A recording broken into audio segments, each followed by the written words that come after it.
Welcome to Veronica Live, and we've got a regular family member is back with us, and he is one of our power players in Florida. It's the chairman of the Republican Party of Florida, Evan Power. Welcome back to Veronica Live, Evan.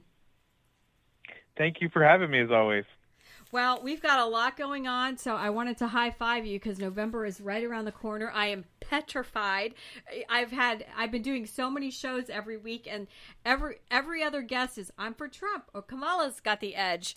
Where do you stand? Let's start there, because, Alan West was like, Trump's going to win it. I just had somebody that worked for Bush and understands money and CEOs and power players, and he's like, oh, Kamala's got the edge today. So I don't bite my nails, but I might start. Well, I think obviously it all hinges on Pennsylvania, but I think that President Trump is doing really well in Pennsylvania right now. I hear he's doing really well in Michigan, and then here in Florida, we're gonna put up a big number for President Trump. So why do you think darling Kamala, got her Dolly Parton bus that says reproduction freedom and is on 50 stops here in Florida? And I'm like, why the hell is she coming down here? Like I'm ticked off about it. And number one, when your number one platform is killing babies, there's words I can't say on my podcast, but why is she down here in Florida bothering us? Well, I think it's important to note she's not down here. She just sent her bus. I think okay. if Nikki Fried were to call you every day and bother you to get to spend money down here, you probably would do something, because she is that annoying. Nikki Fried is.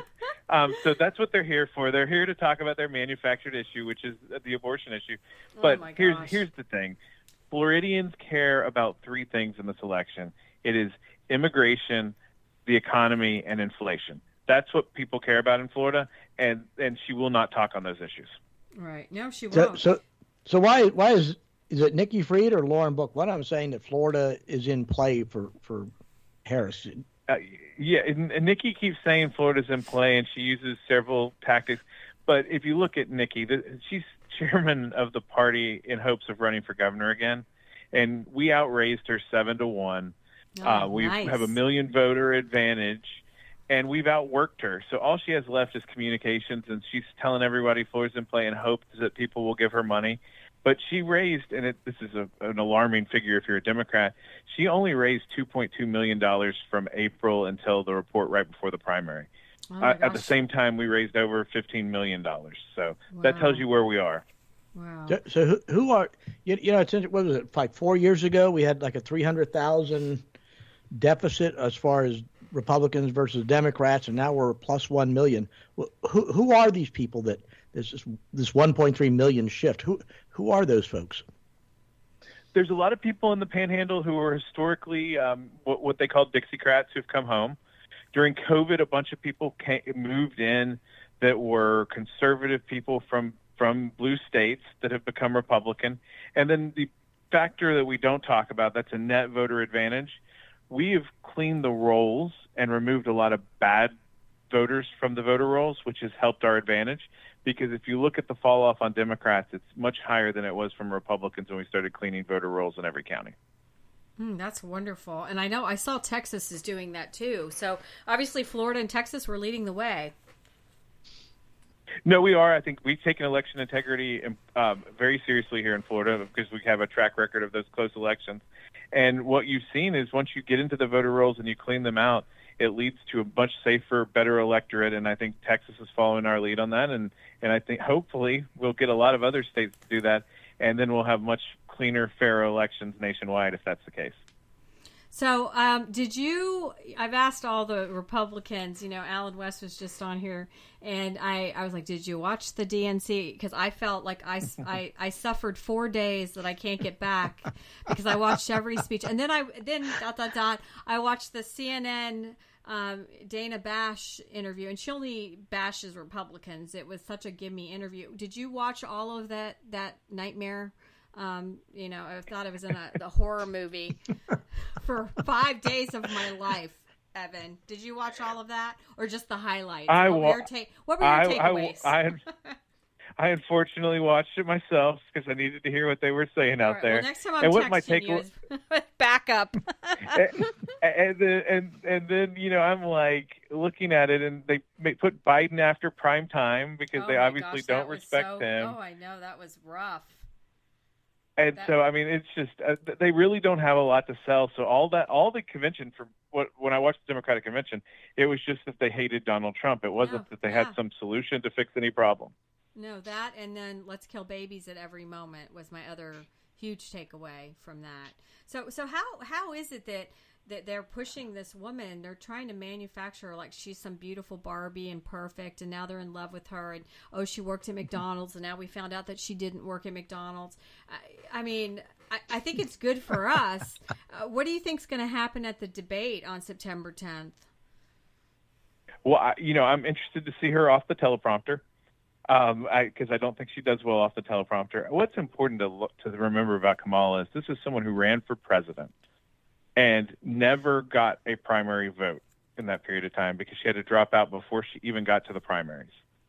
And then when she gets to make a choice for vice president, she could have picked Josh Shapiro from Pennsylvania, but because the Hamas squad didn't like him because he was Jewish and he had the audacity to criticize the audacity to criticize the Hamas attack on Israel on October 7th, that he couldn't be vice president. So she picked someone in Tim Walz who is as radical as they come, a guy who thinks that he thinks and signed into law a bill that says that if you don't allow your kid to transition, then the state can take that child away from you. That's how radical this guy is. Well, he's definitely crazy, John. Not to mention the stolen valor part there, which really irritates Veronica and me as veterans, but a lot of other people. 100%. He seems to have a problem telling the truth on multiple fronts. Well, he's a Democrat, What do you expect? One thing, Evan, that I've been reading is the absentee, mail-in ballots. I guess is a better term for them nowadays. In a lot of states, and I don't know where the state of Florida is, but the number of mail-in ballot applications or mail-outs is down significantly from 4 years ago. Just in terms of volume, and it seems like I don't know if people aren't deciding or if they're waiting for maybe shifting to early voting or even, God forbid, they vote on election day these days. How's the state of Florida looking in regard to that balance? I know we wanted to really, hit the mail-in ballot stuff, the ballot chase really hard this year as a key strategy. Where are we at in that? So we did a couple of things. First, the legislature passed a law that required everyone to re-request a vote-by-mail ballot. So that cleared everyone off the rolls. So you're not seeing those COVID holdovers that gave the Democrats an advantage in vote-by-mail. But what we have done as a party in the last 9 months is push the people who are historically vote by mail to re-request their ballots so they know that they're getting them and make sure that they didn't just forget to re-request them. So we've built our list back up and we're chasing them. But we're also seeing a large shift in our voters to early and to election day. But really, we've become a early voting party. If you look at the primary and where our turnout was, we were R+7 coming out of early and vote by mail, which if you look back in 2022, we were down 5 to the Democrats, and in 2020 we were down 10 to the Democrats in that number. So we've become a early voting party. Well, don't you think? I mean, like Dan Bongino has been pushing that all the time now because he's worried something's going to happen. Bank your vote, yeah. And so I've started pushing that, and I, since COVID was around, I was just worried I wasn't going to be able to vote, and so I started. That's the first time I ever voted early, and now I see the importance of it. Do you think?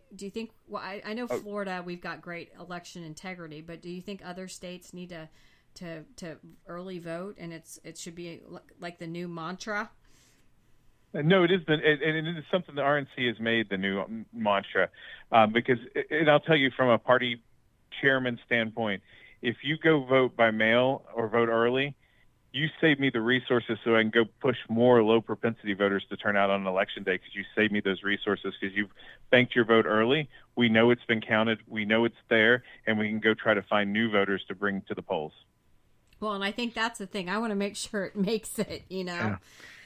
So do we have any hot spots in Florida that you're concerned with? As far as obviously we have elected supervisors of elections for each county, and I know the governor removed a couple of them previously, and are we looking good there, or got some concern on some of them? I think the supervisors are in a good place. I think there's some concerns that we have about some of the observing part, and I think I'll have an announcement in the next week or two on some uniform ability for our poll watchers to observe some of the vote counting more closer to where we want our people, rather than being held back where they can't see everything. But we're troubleshooting those little problems that occur. But I don't have any real concerns like I did back in the day when we had Susan Bucher down in Palm Beach County, for instance. Those people are gone. We seem to have safe, fair elections, but we're going to continue to be on guard, and we have the largest poll watching and poll lawyering organization that Florida's ever had going into this election, so we're ready if something happens. Well, and I wanted to ask you, do we need to be worried about Senator Scott's race now that he's the chosen Republican? Because I've seen the Dem lady, she's got a lot of traction. Do we need to be worried about that race at all? I think Senator Scott has worked harder than I've ever seen him work as a candidate. He's been to all 67 counties.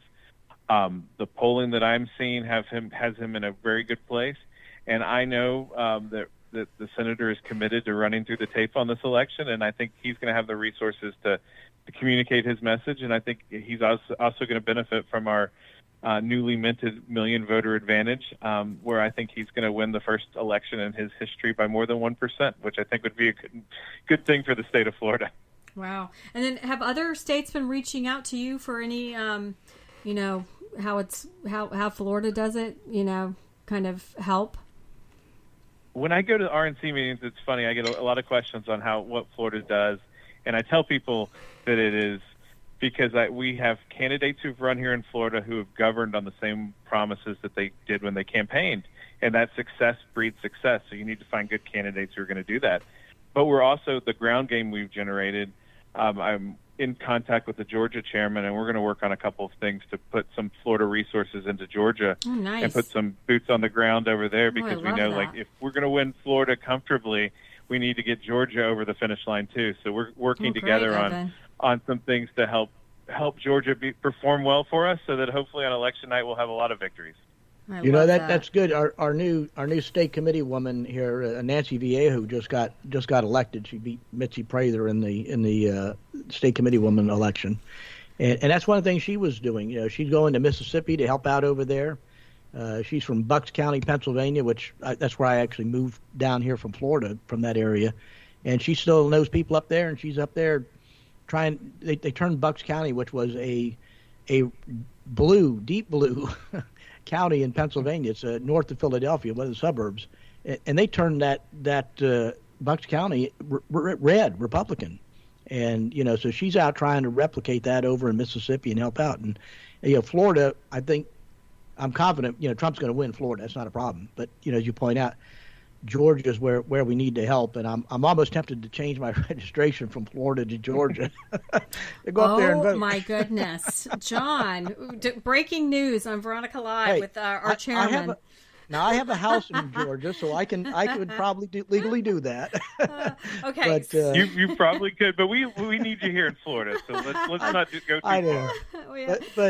But I think that's a great plan, but.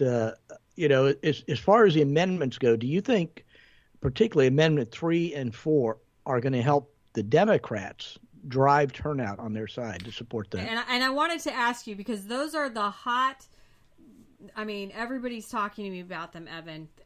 3, for pot, and then 4 for abortion. So break those down for us if I need to be worried.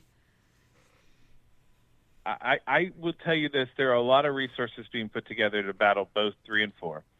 I think they're polling in a dangerous place for them to try to pass, because they're hovering right around 60%, and amendments tend to be a battle of attrition. The numbers tend to go down, not up, as people start advertising. Wait, explain that. So they're going to go our way? is what you're saying for 3 and 4? I think we can pull them under 60%, which means that we will defeat 3 and 4. That's my hope and my belief. I believe you'll see from the Republican Party of Florida, you're going to see probably a TV ad starting on Friday that will be anti-4, and then there'll be some anti-3 stuff coming out shortly. So you're going to see an effort for us to educate the voters on what those amendments actually do. And I think once people learn what they actually do, it's going to pull those numbers down. But we're prepared to fight that fight, and we're giving resources to our county parties so that they can inform the electorate on how radical and deceptive these amendments really are. Well, I'm seeing that it's going like nationwide on national news. People are talking about these things, and I saw yesterday on X, Dr. Alveda King came out in support of, not voting for Amendment 4. So I see we're getting some national recognition on this. I just was shocked about that the citizens brought that, to the table when you can't kill a baby past 6 weeks. Well, you have to look at these amendments were brought in by out-of-state dark money that want to mess with our elections. And from the turnout perspective, you asked that earlier.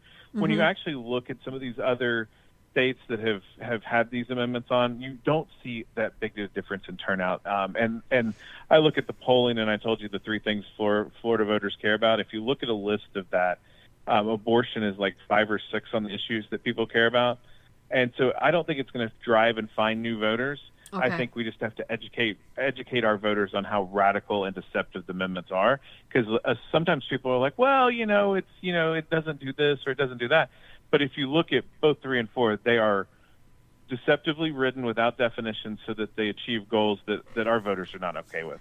So were you shocked that Senator Joe Gruters came out for supporting the legalization of pot? Like, I love Senator Gruters, and I've been so upset by that. And not only that, but he's teamed up with Trulieve, which is the biggest marijuana distributor in the state of Florida, CEO Kim Rivers, and she's dumping $75 million. So that one hurt my heart, Chairman. Yeah, so and it's people almost have been mad about it, and people always tell me, because they know I have a voice, and so and I even when he put it on his Instagram, I responded to him and I said, this is so disappointing.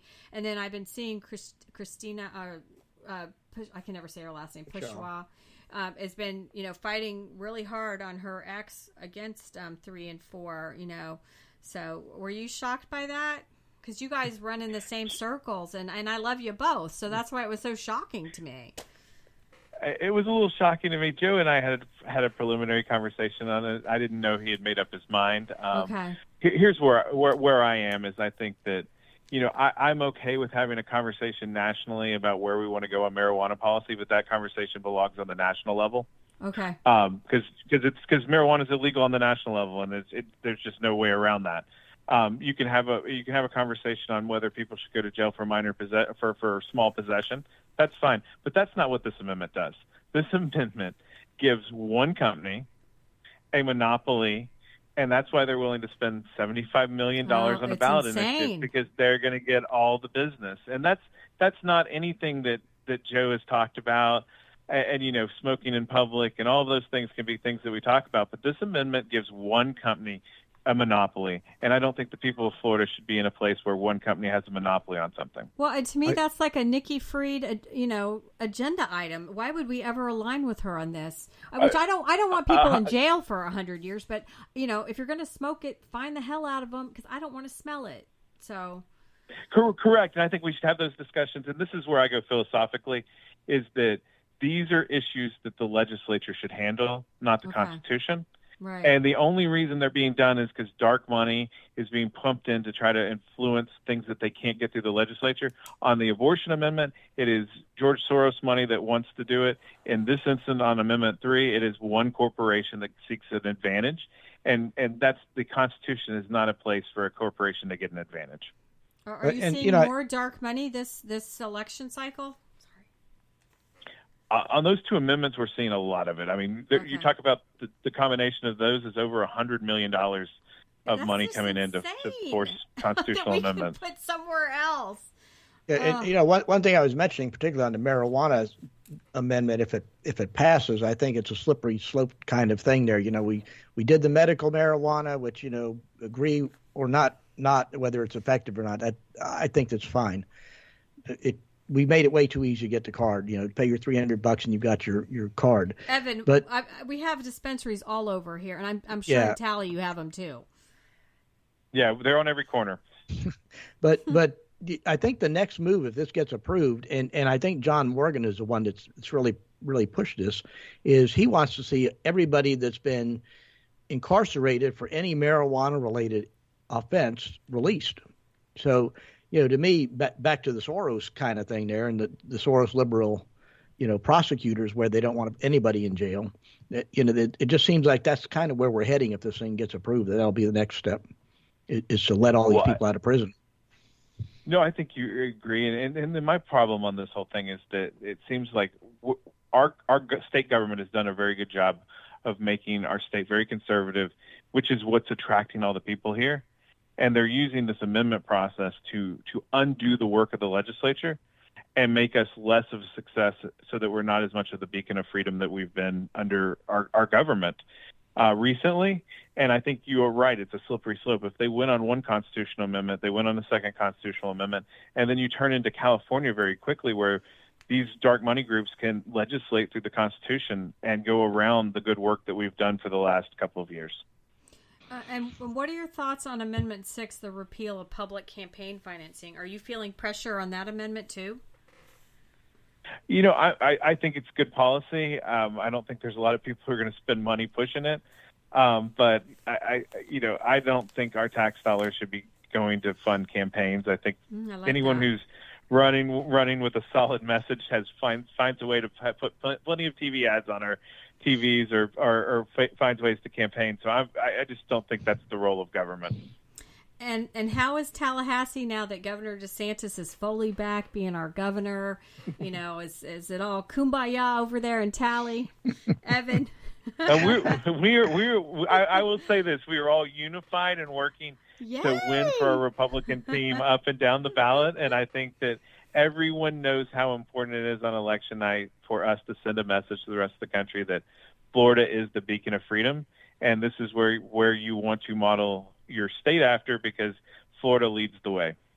Well, and then back to the campaign, like Laura Trump just came out with her hero song, which she has been just people hate it. So I went and I watched the whole video.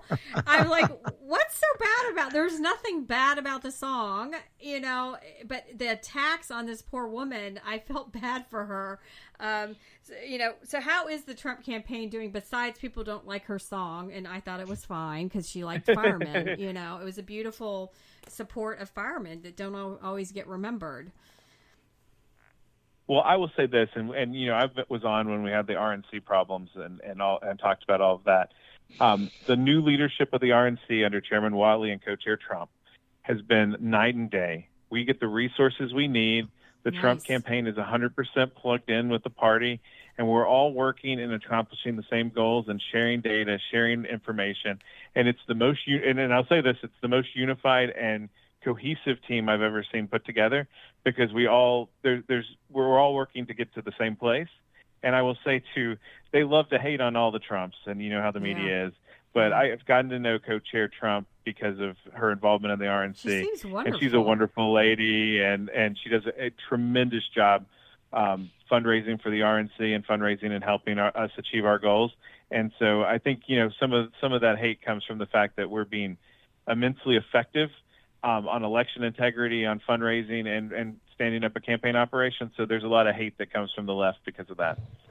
Well, I'll be honest with you, Evan. I was amazed at how quickly they acted when the leadership changed and the degree that they kicked ass and took names. I mean, I was impressed. It's pretty impressive. Chairman Whatley has done a good job, and I will tell you from a state chairman's standpoint, Chairman Whatley is one phone call away from me at any given time when there is a small problem or a big problem. Well, that's how it should be. And he answers the phone himself. And solves the problems. And he's been down here in Florida to do election integrity with us. And I think they've just done a tremendous job of turning this thing around on a short runway. And Chairman Watley and I joked that both of us had a short runway this year because I had to get up and running on not a 2-year advantage. But we've been able to put all these things together. We won't remind that. We won't go back to those stories. That was I don't like Florida to think goes of that, global. I was like, but that is the joke that we make to each other, that we were able to put this together quickly, and it's been great to have him as a partner because he understood the challenges that we had in Florida because of those challenges. And so he's been able to deliver for us in a way that I've not seen wonderful. the RNC do for Florida before. That's wonderful. So I'm just curious, when Susie Wiles is one of Trump's top campaign people, and of course she's Florida grown, and came up through RPOF and has had a lot of influence and seen how things were done here in Florida, and a lot of it her design. But is there any connection between RPOF or Florida players and the Trump campaign other than through the RNC? Yeah, you have a lot of homegrown talent actually at the top levels of the Trump campaign, and they kind of merged in with the RNC, so they're kind of somewhat the same. But you have Susie Wiles, who's from Florida. You have James Blair, who is a Florida guy who is now the national political director for the Trump campaign and for the RNC. And then even our regional director, who is on the Trump campaign and works with the RNC, is Alex Garcia, who's got Florida roots.